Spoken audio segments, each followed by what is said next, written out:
Hello everyone, তোমরা সবাই কেমন আছো? আজকের ব্লগটা আমি সকাল থেকে শুরু করছি। এখন বাজে ওই সকাল 8:30, ছেলেকে স্কুলে নিয়ে যাইতেছি। ঘুম থেকে উঠছি ওই 7:30টার দিকে। ছেলেকে তুলে তারপর ফ্রেশ ট্রেশ করে স্কুলে দিয়ে আসলাম।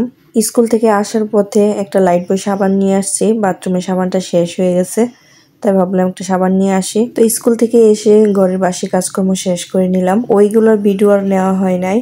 তো স্নান করে চলে আসলাম, সিঁদুর পরে চলে আসলাম আমার ঠাকুর ঘরে। আর এখানে আসলে মনটা অনেক শান্তি লাগে। এসে ভগবানকে জাগিয়ে দিলাম।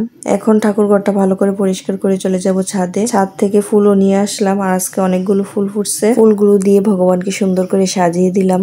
এখন আবার পূর্ণকে ঘুম থেকে তুলে নিব, ওকে ফ্রেশ ট্রেশ করে খাইয়ে ওকে পড়তে পাঠাবো। আর আজকে সকাল সকাল মেজদি রান্না করতেছে।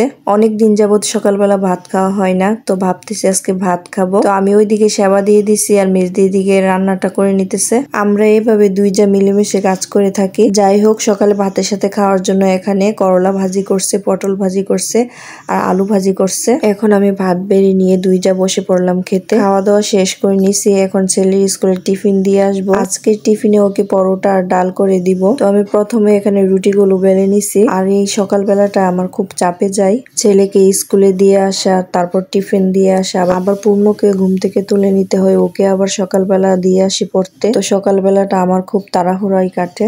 এই তো কথা বলতে বলতে রেডি হয়ে গেল পরোটার সাথে ডাল। আর ওর টিফিনের টাইম সকাল 10:30। এই তো আমার রেডি হয়ে গেল, এখন চলে যাব স্কুলে। এসে আবার রান্না বান্নার আয়োজনও করতে হবে। ফ্রিজ থেকে মাছ নামিয়ে নিলাম। মাছ তো নামিয়ে নিলাম, পরে ভাবতেছি আজকে মাছ রান্না করব না, আজকে ডিম রান্না করব। তো মাছগুলো আবার ফ্রিজে তুলে দিলাম, আর এখানে ডিম সিদ্ধ বসিয়ে দিছি, সাথে আলুগুলো দিয়ে দিলাম, হালকা সিদ্ধ হয়ে যাবে। আর এদিকে আমি ডাল সিদ্ধ করে রেখেছি, ডালটা সম্বাস দিয়ে দিব। ফ্রিজ থেকে আম নামিয়ে নিছি। আর আম ডালটা আমাদের প্রায় সারা বছরই খাওয়া হয়ে থাকে। ডালের মধ্যে টক জাতীয় কিছু জিনিস থাকবেই। এখানে সরিষা আর শুকনা মরিচ দিয়ে ডালটা সম্বাস দিয়ে দিলাম। ডালটা ফুটে আসছে, এখন নামিয়ে নিলাম বলেতে। আর আম ডালের কালারটাও কিন্তু খুব সুন্দর আসে। এখানে আমি ডিমের ঝুলের জন্য আলুগুলো প্রথমে ভেজে নিব। আর আজকে ভাবতেছি খুব শর্টকাটে রান্না করব। প্রত্যেক দিন তো রান্না বান্না করতে ভালো লাগে না, তাই আজকে ভাবলাম যে ডিমের ঝোল, ডাল আর সাথে ঝিঙ্গার বড়া করে নিব। আবার রাত্রে কিছু একটা করে নিব। এখন দুপুরে এগুলাই আমাদের চলে যাবে। সত্যি বলতে সকালবেলা ভাত খাওয়ার পর আজকে রান্না বান্না একদমই করতে ইচ্ছে করছে না, এই জন্য শর্টকাটের মধ্যেই চালিয়ে নিলাম। কথা বলতে বলতে আমার কিন্তু ঝোলের জন্য সম্বাসটাও দিয়ে নিলাম। এখন ভালো করে কষিয়ে ডিমগুলো দিয়ে দিব। এখন ঝোলের জন্য পরিমাণ মতো জল দিয়ে দিলাম। আর ফুটে আসলে গরম মশলা দিয়ে নামিয়ে নিব। এই তো নামিয়ে নিলাম, আর পাশের চুলাতে ভাতটাও বসিয়ে দিলাম। আর এখন ঝিঙ্গার বড়াগুলো ভেজে নেব। আর এখানে নিচে কয়েকটা পুঁইশাক পাতা, আস্ত পুঁইশাকের পাতার বড়া করব। এখানে আমার ঝিঙ্গার বড়াও ভাজা হয়ে গেছে, এখন নামিয়ে নিব।